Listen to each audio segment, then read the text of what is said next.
the Mangyan people taught me a lot about life. I remember the first time na nagpunta ako doon, sobrang discriminated yung mga Mangyan na laging silang sinasabi na primitive, tribal, yung mga ganyan. So, nakipamuhay ako doon sa mga Mangyan. Tapos, ang dami kong natutuhan sa kanila, Father.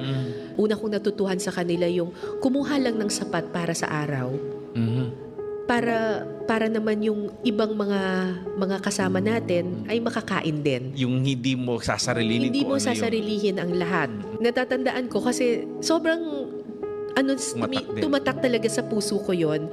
Kasi nung bata pa lang ako, ang nanay ko po kasi ay singer. Ang nanay ko ay composer, singer. So may kinompose na kanta yung nanay ko. Ang title ay Sana'y Mayaman.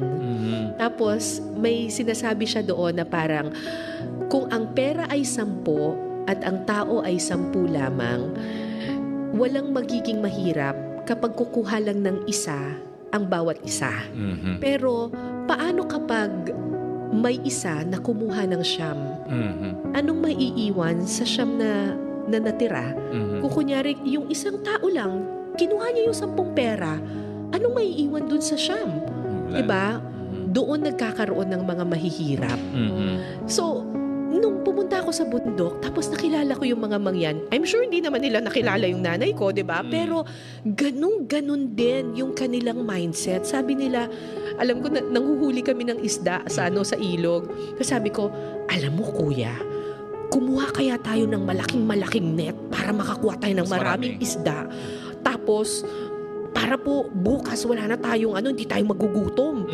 Tapos sabi niya, tapos tawa sila ng tawa. Sabi nila, bakit po tayo kukuha ng marami? Hindi naman po ako, mabubusog na po ako sa isa lang.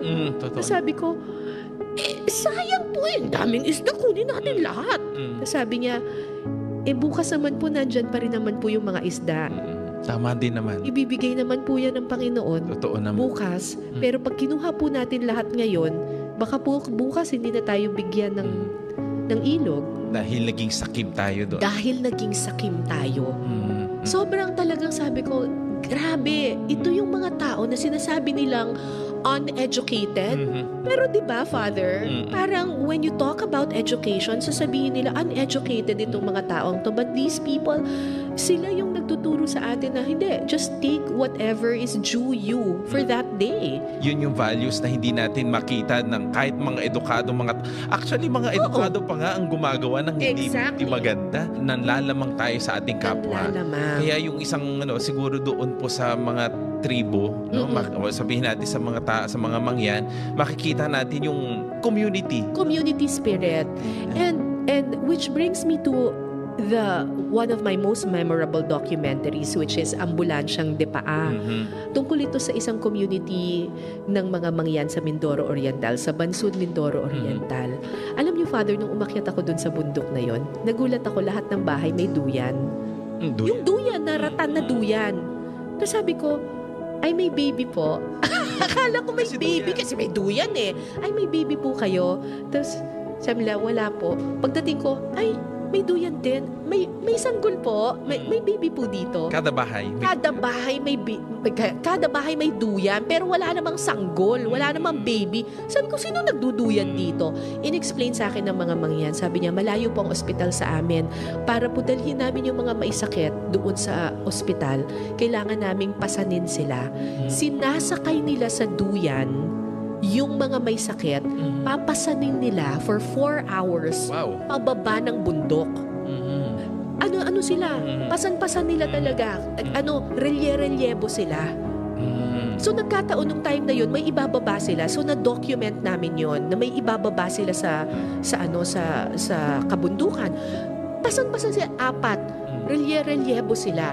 So, tinanong ko, may bayad po kayo? Tapos tumawa sila. Sabi nila, ba't kami hihingi ng bayad? Sabi ko, mahirap po magpasan. Wala po kayong honorarium, sweldo, talent fee. Ano ba naman sa atin dito? Lahat, di ba? Kada kibot mo may may bayad, di ba? Sa kanila parang sabi nila, ay hindi po, ito po yung ginagawa namin ng kusa. Bakit po? Ganun yung sabi ko, bakit po? Mabibigatan ka. Ang sagot niya, Kaya po bawat isang bahay may duyan. Kasi kapag kami po ang nagkasakit, sigurado pong may magpapasan sa amin. Kaya kapag ang kapitbahay ko ay may sakit, Ganon din. ako ang magpapasan sa kanya kasi hindi natin alam, baka bukas makalawa, ako naman ang kailangang pasanin na. Sila yung nagturo sa akin na ang mabigat ay gumagaan kapag marami ang pumapasan. Wow, napakagandang ano yun. Kasi totoo yun, di ba? Pag marami tayong nagpasan ng malaking problema, gumagaan yung problema. At Diba? hindi natin nakikita yun as problema. Correct. Kasi maapektuhan buong komunidad. Correct. Parang bayanihan spirit din. Ano? Grabe. Yung pala talaga ang value ng isang Grabe. Pilipino. Parang nawala na ngayon ang ganong konsepto. Doon sa bundok marami pa. Doon sa bundok marami pa. Kaya ako nagagalit ako kapag sinasabi nilang uneducated yung mga katutubong Pilipino. Kasi grabe ang values nila. Kasi pag sinabi natin edukado, kailangan makapagtapos ka ng kolehiyo, ng high school. Correct. Ganun, para masabi mo edukado ka. Pero yung mga paniniwala mo, yung values mo, hindi mo naman naisasagawa din. Hindi katulad ng mga nandoon sa bundok. Sobrang humbled ako, Father.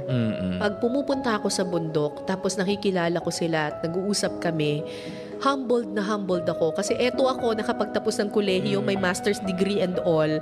Pero Ibang-iba sila. ang dami kong natututuhan pa rin sa kanila.